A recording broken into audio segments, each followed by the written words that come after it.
Uma vida com propósitos. Para que estou na terra? Dia 1. Tudo começa com Deus. Pois tudo, absolutamente tudo, acima e abaixo, visível e invisível, tudo começou nele e nele encontra propósito. Colossenses capítulo 1, versículo 16. A menos que se admita a existência de Deus, a questão sobre propósito de vida não tem sentido. Rousseau, ateu. Você não é o foco. O propósito de sua vida é muito maior que a realização pessoal, a paz de espírito ou mesmo a felicidade. É muito maior que a família, a carreira ou mesmo os mais ousados sonhos e ambições. Se você quiser saber por que foi colocado neste planeta, deverá começar por Deus.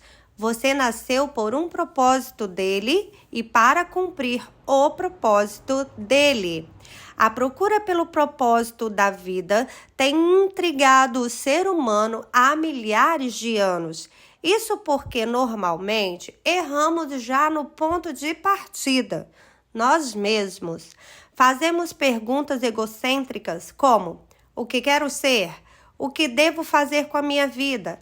Quais são os meus objetivos, minhas ambições e meus sonhos para o futuro?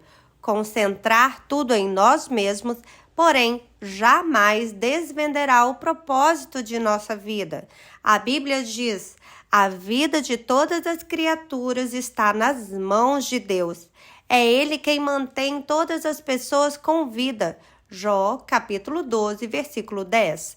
Ao contrário do que afirmam livros conceituados, filmes e seminários, você não descobrirá o sentido da vida olhando dentro de você mesmo.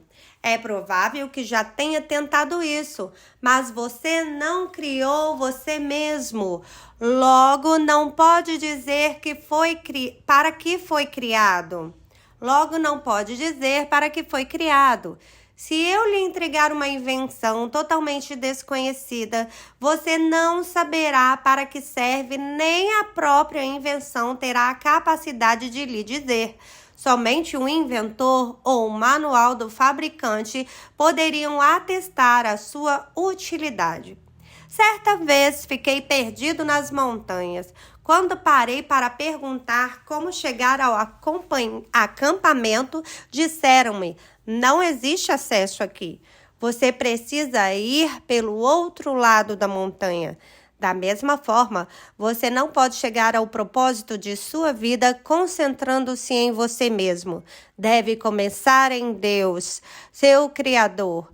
Você só existe porque o Senhor deseja que você exista. Você foi feito por Deus e para Ele. E até que compreenda isso, a vida jamais fará sentido. Somente em Deus descobrimos a nossa origem, nossa identidade, nosso significado, nosso propósito, nossa importância e nosso destino. Todos os outros caminhos levam a um beco sem saída. Muitos tentam usar Deus para a autorrealização, mas isso é contrário à natureza e resultará em fracasso. Você foi feito por Deus, não o contrário. E viver quer dizer deixar Deus usá-lo para os propósitos dele, não você usar para os propósitos particulares. A Bíblia diz: ficar obcecado consigo mesmo nessa questão é entrar num beco sem saída. Quem olha para Deus é levado para um campo aberto a uma vida livre, espaçosa. Romanos capítulo 8, versículo 6. Já li muitos livros que sugerem maneiras de descobrir o propósito de vida. Todos poderiam ser classificados como livros de autoajuda, pois abordam o assunto de uma perspectiva egocêntrica. Livros de autoajuda, até mesmo os cristãos, normalmente propõem os mesmos passos previsíveis para encontrar o propósito para a vida. Dê importância aos seus sonhos, defina claramente os seus valores, estabeleça metas, descubra suas habilidades, almeje grandes realizações. Vá à luta, seja disciplinado. Acredite em você mesmo, envolva outras pessoas. Não desista jamais. É lógico que essas recomendações, ou seja, concentrar tudo em nós mesmos, frequentemente levam a grandes êxitos. Pode-se, em geral, ser bem-sucedido ao alcançar um alvo. Se houver, jamais desvenderá o propósito de nossa vida. Mas se houver concentração para o fim proposto. Mas ser bem-sucedido e cumprir o propósito de vida são coisas absolutamente distintas. Você pode alcançar os seus objetivos pessoais, tornando-se um sucesso pelos padrões do mundo, e ainda assim estar distante dos propósitos para os quais Deus o criou. Você precisa de algo mais que conselhos de autoajuda. A Bíblia diz: autoajuda não é ajuda, de jeito nenhum. O autossacrifício é o caminho, o meu caminho, para que vocês descubram sua verdadeira identidade. Mateus capítulo 16, versículo 25. Este não é um livro de autoajuda. Não ensina a achar a carreira correta, a realizar sonhos ou a planejar a vida. Não ensina a encaixar mais atividades em uma agenda lotada. Na verdade, ensina a fazer menos na vida, concentrando-se no que mais importa. Ele vai ajudá-lo a se tornar o que Deus pretendia fazer de você ao criá-lo, ao criá-la. Então, como descobrir o propósito para o qual você foi criado? Você só tem duas opções. A primeira é a especulação, a preferida pela maioria das pessoas. Elas conjecturam, supõem, teorizam. Quando dizem, sempre pensei que a vida fosse, querem dizer, este é o melhor palpite que posso dar. Há milhares de anos, filósofos brilhantes discutem e ponderam o significado sobre o significado da vida. A filosofia é uma área importante do conhecimento e tem sua utilidade, mas quando tenta determinar o propósito da vida, mesmo o mais sábio dos filósofos está apenas fazendo suposições. O Dr. Hugh Murray, professor de filosofia na Northeastern Illinois Universidade, escreveu certa vez para 250 dos mais conhecidos filósofos, cientistas, escritores e intelectuais do mundo, perguntando: qual o sentido da vida? Tempos depois, publicou as respostas em um livro.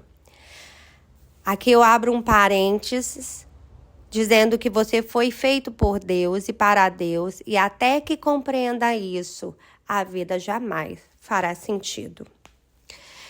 Tempos depois, publicou as respostas desses 250 mais conhecidos filósofos, cientistas, escritores e intelectuais do mundo. Ele publicou as respostas em um livro.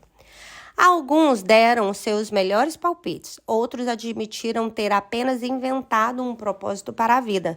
Outros ainda foram honestos o bastante para dizer que não tinham a menor ideia. Na verdade, vários intelectuais de renome pediram ao professor Murray que lhes respondesse caso descobrisse o propósito da vida. Felizmente, há uma alternativa à especulação sobre o significado do propósito da vida.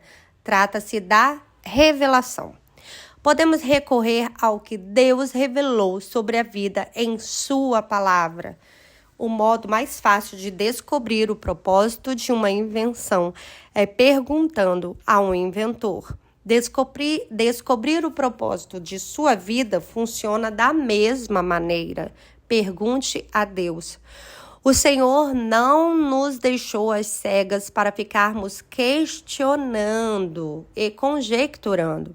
Ele claramente revela nas páginas da Bíblia os 5 propósitos que tem para a nossa vida. é o nosso manual do proprietário, que explica por que estamos vivos, como a vida funciona, o que evitar e o que esperar do futuro. Ele explica o que nenhum livro de autoajuda ou de filosofia pode saber. A Bíblia diz: a sabedoria de Deus é algo misterioso que encerra a profundidade de seus propósitos. Nada tem de vaga e superficial. Ela é uma nova mensagem, é a mais antiga, o que Deus determinou como forma de produzir o melhor de nós, o melhor dele em nós, e muito antes que entrássemos em cena. 1 Coríntios, capítulo 2, versículo 7. Deus não é apenas o ponto de partida de nossa vida, é a fonte dela. Para descobrir seu propósito de vida, você deve recorrer à palavra de Deus, não à sabedoria do mundo. Edifique a vida sobre verdades eternas, não sobre psicologia popular, histórias inspiradoras e estímulos para alcançar o sucesso. A Bíblia diz: muito antes que ele estabelecesse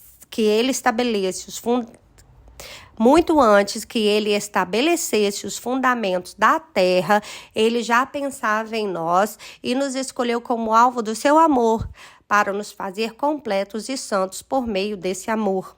Há muito tempo, ele decidiu nos adotar em sua família, por meio de Jesus Cristo. E que prazer ele teve em planejar tudo isso. Foi por sua vontade que agora participamos da celebração desse presente dado por seu Filho amado, totalmente de graça. Efésios capítulo 1, versículos 4 a 6. Esse texto apresenta 3 critérios para o nosso propósito. 1. Você descobre a sua identidade e propósito no relacionamento com Jesus Cristo. Se você ainda não vive esse relacionamento, explicarei mais adiante como iniciá-lo. 2. Deus já pensava em você muito antes de você pensar a respeito dele. O propósito determinado por ele para a sua vida é anterior à sua concepção. Ele planejou isso antes que você existisse e sem a sua contribuição. Você pode escolher carreira, cônjuge, passatempos e muitas coisas na vida, mas não pode escolher o seu propósito. 3. O seu propósito de vida encaixa-se em um outro propósito muito maior e cósmico que Deus planejou para a eternidade. É disso que trata este livro. Andrei Bitov, romancista russo, cresceu em um regime ateísta e comunista, mas Deus atraiu a sua atenção num dia terrível. Ele recorda, aos 27 anos de idade, enquanto estava no metrô de Leningrado, agora São Petersburgo, fui dominado por um desespero tão intenso que a vida pareceu parar de vez, apropriando-se completamente do futuro e não deixando nenhum significado. De repente, uma frase apareceu por si só. Sem Deus, a vida não faz sentido. Martelando o ar, assombrado na minha cabeça, saí do metrô e caminhei em direção à luz de Deus. Você deve ter se sentido perdido a respeito do seu propósito na vida. Parabéns! Você está prestes a caminhar para a luz. Dia 1. Pensando sobre o meu propósito de vida. Tema para a reflexão: eu não sou o foco. Versículo para memorizar: pois tudo, absolutamente tudo, acima e abaixo, visível e invisível, tudo começou nele e nele encontra propósito. Todas as coisas começaram nele e nele encontram o seu propósito. Colossenses capítulo 1, versículo 16. Pergunta para meditar. Apesar de todos os argumentos a meu redor, como posso me lembrar de que a vida é, na verdade, viver para Deus, mas não para mim mesmo?